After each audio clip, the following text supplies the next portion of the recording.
نقاط القوة ديال المنتخب الإماراتي كيف ما ذكرتوا عندهم لاعبين مجنسين برازيليين أرجنتينيين، خصوصا في الجانب الهجومي ديالهم، لاعبين اللي كيتمتعوا بالسرعة، لاعبين اللي كيتمتعوا بواحد لا كاليتي تكنيك كبيرة بزاف، ولاعبين اللي يمكن لهم يديروا الفارق. احنا اكيد كناخذوا مره واحده اخرى بكل تواضع نقاط القوه ونقاط الضعف ديال الفريق الخصم، اكيد ناخذوا نقاط القوه بعين الاعتبار. من اللي كيهمنا اكثر كذلك دائما هو احنا كيفاش خصنا نكونوا من الناحيه الدفاعيه، كيفاش خصنا نكونوا متماسكين كيف ما بينا عليها في هذه المقابلات اللي فاتوا كاملين. ان بلوك تري كومباكت تري سوليد تري اغريسيف،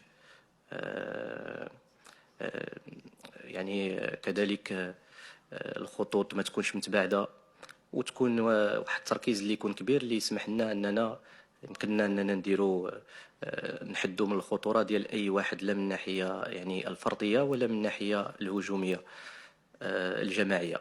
ف كنظن ان شاء الله الرحمن الرحيم غادي نديروا القراءه الصائبه ان شاء الله باش اننا نكونوا فعالين ان شاء الله، لا دفاعيا ولا هجوميا.